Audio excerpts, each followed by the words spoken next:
Assalamualaikum warahmatullahi wabarakatuh. Kami dari kelompok 7, yang terhormat Ibu Billy Parancika MPD. Kami dari kelompok 7 ingin mempresentasikan kelompok kami yang berjudul jenis paragraf. Sebelumnya perkenalkan, nama saya Haneka Nur Aprilia dengan NIM 44241185. Perkenalkan, nama saya Zalfa Reda Natania dengan NIM 44241219.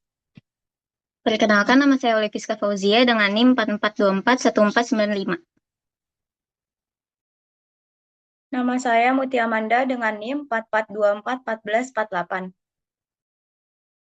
Perkenalkan, nama saya Martinez Kelpardede dengan NIM 44241183. Perkenalkan, nama saya Alvin Said dengan NIM 44241364.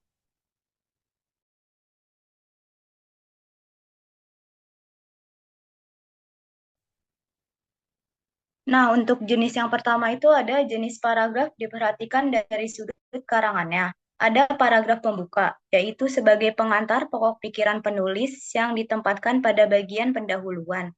Ada paragraf isi, paragraf yang menguraikan pokok masalah dalam karangan, dan ada paragraf penutup, paragraf yang menyimpulkan dan mengakhiri sebuah karangan.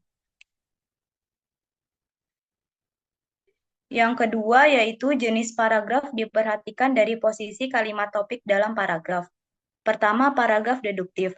Paragraf yang letak kalimat pokoknya ditempatkan seperti bagian awal paragraf menyajikan pernyataan umum khusus. Kedua, paragraf induktif. Terdapatnya kalimat utama di akhir paragraf dan di awal dengan uraian atau pernyataan khusus umum. Ketiga, paragraf deduktif-induktif, terdapatnya kalimat utama di awal dan di akhir paragraf. Keempat, paragraf ineratif, jenis paragraf yang meletakkan kalimat topik pada tengah paragraf. Terakhir, paragraf tanpa kalimat topik, yaitu paragraf yang mengembangkan paragraf yang melebihi satu paragraf.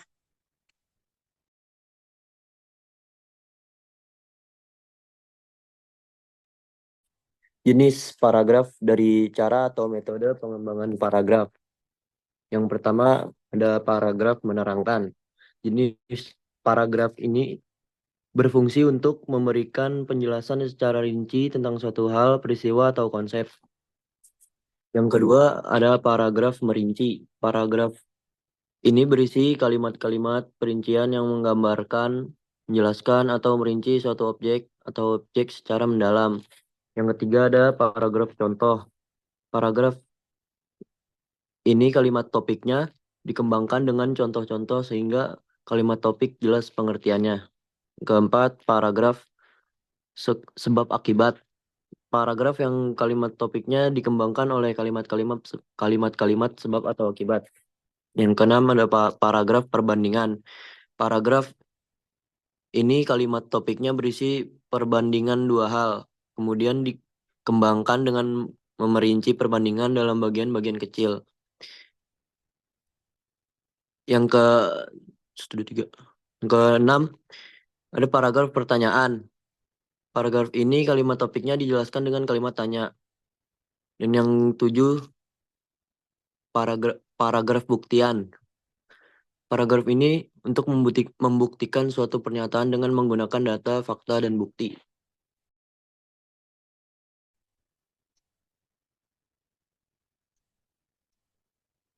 Jenis paragraf dari sudut pandang satuan karangan.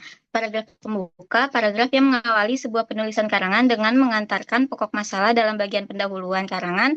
Paragraf pembuka merupakan bagian terpenting dari sebuah tulisan. Hal-hal yang diperhatikan dalam menyusun paragraf pembuka karangan yaitu: 1. Paragraf itu berfungsi mengantar pokok masalah karangan. 2. Paragraf ini sanggup menyiapkan pikiran pembaca pada pokok masalah yang akan dijelaskan. 3. Kata-kata dalam paragraf ini hendaknya menarik perhatian pembaca. 4. Pokok masalah yang akan diuraikan. Dan 5. Kalimat dan paragraf dalam bagian ini tidak terlalu panjang karena belum menguraikan.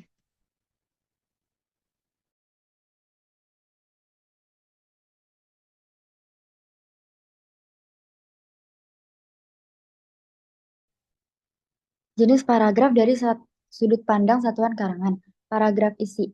Jenis paragraf yang berfungsi menguraikan atau menjelaskan pokok masalah yang akan diuraikan dalam karangan. Setiap paragrafnya hanya membahas satu gagasan utama. Hal-hal yang diperhatikan dalam menyusun paragraf ini yaitu satu, menemukan masalah dengan jelas dan eksplisit. Dua, perlu dijaga keserasian dan kelogisan antar paragraf. Tiga, dapat menggunakan jenis paragraf eksploratoris, argumentatif, deskriptif, dan naratif. Empat, memperhatikan kutipan sumber kutipan, penggunaan bagam, diagram, grafik, kurva. Lima, menyiapkan uraian pokok masalah.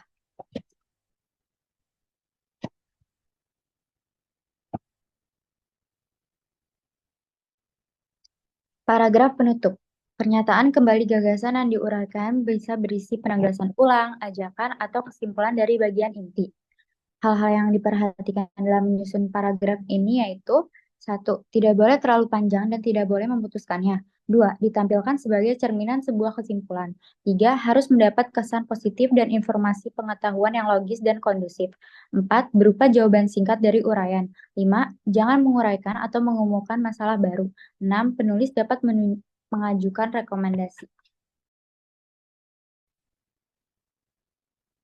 Lalu ada jenis paragraf menurut isinya. Yang pertama ada eksposisi, uraian atau penjelasan tentang sesuatu topik dengan tujuan memberikan informasi. Yang kedua ada argumentasi, membuktikan kebenaran suatu pendapat atau simpulan dengan ada data atau fakta, konsep serta alasan dan bukti. Yang ketiga ada naratif, yaitu rangkaian peristiwa yang susul-menyusul sehingga membentuk alur cerita. Selanjutnya ada persuasif, mempengaruhi emosi pembaca agar berbuat sesuatu. Dan yang terakhir ada deskriptif, gambaran mengenai suatu hal atau keadaan sehingga pembaca setelah melihat, merasa, atau mendengar hal tersebut.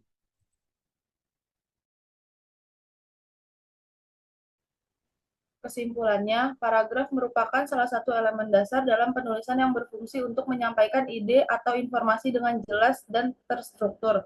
Dalam komunikasi tulisan, pemahaman mengenai jenis-jenis paragraf sangat penting, karena setiap jenis paragraf memiliki tujuan dan karakteristik yang berbeda.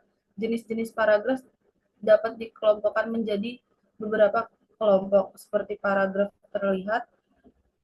Dari sudut pandang satuan karangan itu ada paragraf pembuka, isi, dan penutup. Ada juga paragraf dilihat dari posisi topik, yaitu paragraf deduktif, induktif,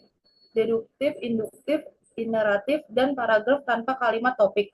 Dapat dilihat juga dari cara metode pengembangan paragraf, yaitu paragraf menerangkan, merinci, contoh buktian, pertanyaan, perbandingan, dan paragraf sebab akibat. Dan terakhir, jenis paragraf menurut isi yaitu paragraf eksposisi, argumentasi, deskriptif, persuasif, dan naratif. Sekian dari kelompok 7, kurang lebihnya saya meminta maaf. Terima kasih. Assalamualaikum warahmatullahi wabarakatuh.